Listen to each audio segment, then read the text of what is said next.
Hey guys, if you're replacing a chain on your dirt bike, your mountain bike, or even your ATV, you're gonna wanna check out this Tusk Chain Riveting Tool. It's gonna work on a lot of different sizes of chains. So your 520s, 420s, 428s, and even smaller. You can even use this on cam chains. You're gonna be able to break the chain as well as install press fit and rivet style master links.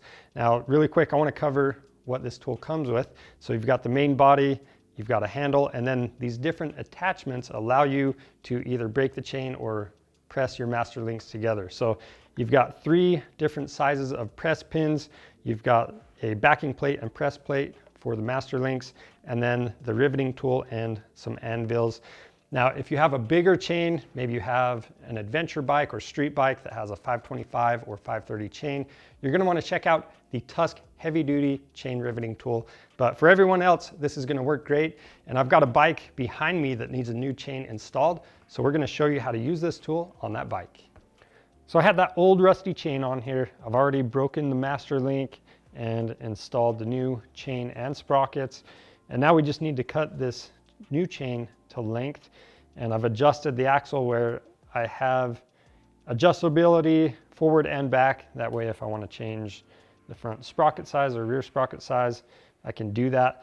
So with this, you just want to go to where the other link is going to match up so you can install your master link. I've gone ahead and marked those 2 pins. That way we know where we need to cut. You don't have to grind the head of the pins where you plan to break the chain, but it does lower the chance that you're going to break one of your press pins on your tool if you have a really stubborn or rusted chain pin. So we are going to do that. And one thing to help with that, I like to just zip tie this link to the sprocket. That way everything stays in place while you're working on it. So we're just worried about that one pin. We're just going to push it all the way through once the end is ground off.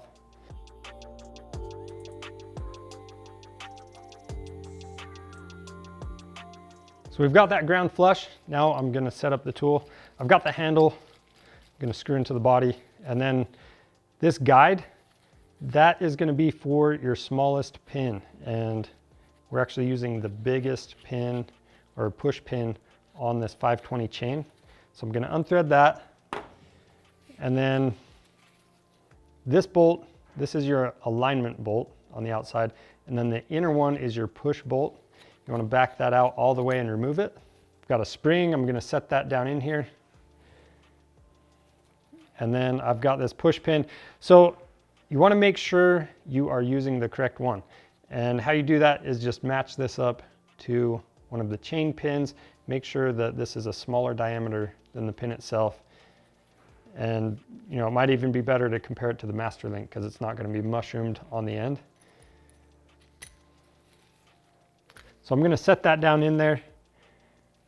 Then I'm going to make sure I have a little bit of grease on that push bolt on those threads. Same thing with the alignment bolt. I'm just going a few threads in with this. You want to make sure the push pin is not pressing out yet. Then this hole in the back of the tool, I'm just going to line that up with the back of the pin on the link that we are breaking. I'm going to lightly tighten down the alignment bolt. Just make sure that's snug. And then the push bolt, once that's tight, you can use either a 14mm wrench or this bar that comes in the kit. And I'm just going to start pressing on that.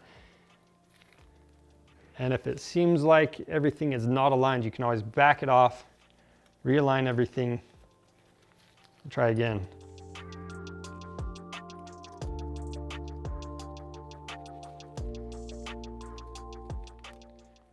And you're going to feel that link break free. So once it does, you're just going to push that pin all the way through. So I can feel that now that it's all the way through. I'm going to back this off. I've got a 14mm wrench. And from here, you can remove the tool.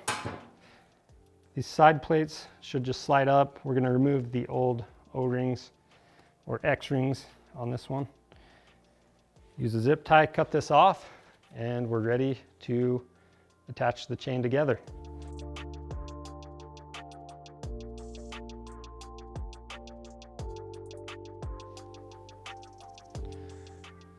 So I've gone ahead and greased up the master link, put the X-rings on, and just kind of put it together by hand. So with the tool, I've got this backing plate with the groove all the way down it right here. That's going to support the pins in the back. So the hole in the tool, we're just going to set that in there. And then the alignment plate, or the alignment bolt, we're going to set the press plate in there. That's the one with the 2 holes in it. We'll set this over the master link. And I'm going to tighten this down by hand and make sure everything's aligned.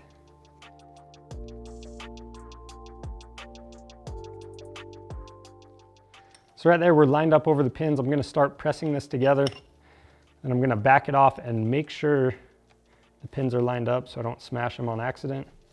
So it's looking like we are good on that.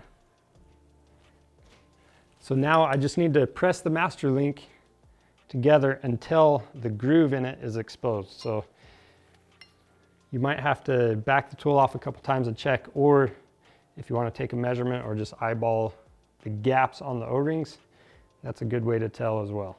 This 520 chain and most smaller chains are going to use a clip style master link, but in the case that you do need to rivet your master link, this tool is going to get it done. All you have to do is select the correct riveting insert and anvil for your application, and you're going to tighten that down until there's an obvious flare on each pin.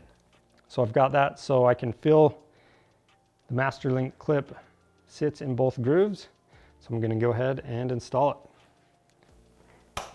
And I'm just using master link pliers to get that clip on. The jaws on these are staggered, and they also have some grooves in there to hook onto the pins. So it makes the job a little bit easier, but you don't necessarily have to have them. But as far as this riveting tool goes, so this is just one of those tools that anyone with a dirt bike or ATV that has a chain on it should have in their toolbox. It's going to make chain replacement so much easier, and these are actually fairly inexpensive. They're available on our website. You can just click the link in the description below. And if you have any questions on how to use it, just leave those down in the comments. If you want to see more helpful content like this, make sure you subscribe to our channel. I'm Charles with Rocky Mountain ATV MC. Thanks for watching.